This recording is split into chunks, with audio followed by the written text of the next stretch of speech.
사무엘상 26장 1절에서 5절 말씀 교독합니다. 오늘 말씀은 사울이 다시 다윗을 쫓아 출동하는 것을 내용으로 하고 있습니다. 어느 날 십광야에 사는 사람이 사울을 찾아왔습니다. 사울을 찾아와서 다윗이 숨은 곳에 대한 소식을 알려줍니다. 그래서 사울이 다시 자극을 받고 있습니다. 다윗이 십광야 앞 하길라 산에 숨어 있다는 소식을 전해 주었습니다. 정확한 위치를 알려준 것이죠. 다윗이 숨어 있는 장소를 정확하게 알려주었어요. 다윗이 자신을 살려준 일로 인해서 감동을 받고 추격을 멈추었던 사울이 다시 자극을 받았습니다. 사울은 이러한 자극으로 마음의 결심이 무너진 것입니다. 다윗에 대한 마음이 완전히 정리된 것이 아니기 때문에 작은 자극에 쉽게 넘어간 것입니다. 사탄은 사울의 마음속에 잠겨있는 다윗에 대한 미움을 자극하여 사울을 움직이고 있습니다. 그래서 우리는 깨닫게 됩니다. 정리되지 않은 감정은 결정적 자극으로 쉽게 무너질 수 있다는 것입니다. 감정을 정리하지 않고 마음에 담아두기만 하면 언제든지 화산처럼 폭발할 수 있다는 것을 알 수가 있습니다. 이에 사울이 주저하지 않고 직접 출동합니다.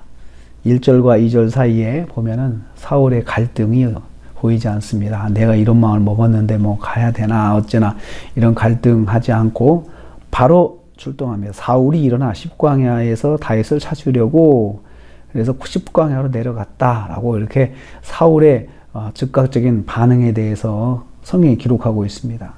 3,000명의 특공대를 구성해서 십광야로 내려갔습니다. 그리고 다윗이 숨어있는 하길라 산 길목에 진을 쳤습니다. 다윗이 도망가지 못하게 길목을 완전히 차단한 것입니다. 이제 다윗은 도간에 든 쥐 같은 상황이 되고 말았습니다.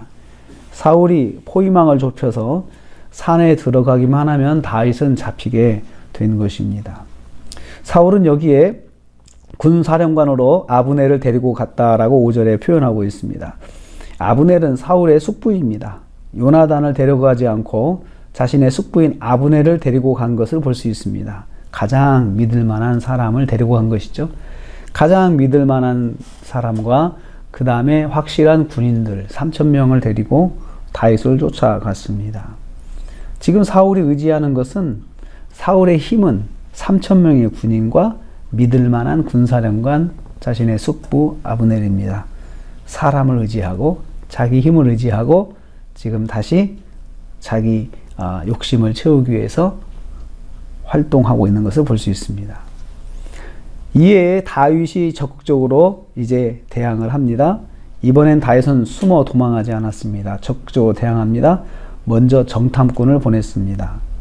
사울의 상황을 파악하기 위해서입니다. 그래야 다윗이 잘 대처할 수 있기 때문입니다. 사울 진영으로 들어가 병사들의 배치 상황을 알아봅니다. 사울을 중심으로 군인들이 진을 치고 있음을 알았습니다. 사울의 움직임과 작전을 파악한 것입니다. 그냥 앉아서 당하지 않고 효과적으로 대처하기 위해서 움직이는 다윗의 모습을 볼 수 있습니다. 그래서 우리는 이것을 통해서 깨닫습니다. 절대적 위기를 만났을 때 상황을 정확하게 파악하는 것이 중요하다.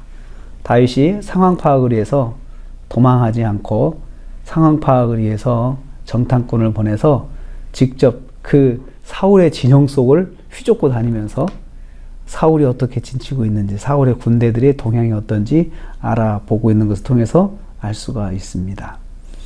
우리도 어떤 일을 만났을 때 그냥 당하고만 있지 말고 그 상황이 무엇인지 정확하게 알아야 됩니다. 그래야 대처를 할 수가 있기 때문입니다. 오늘도 우리가 하루를 삽니다.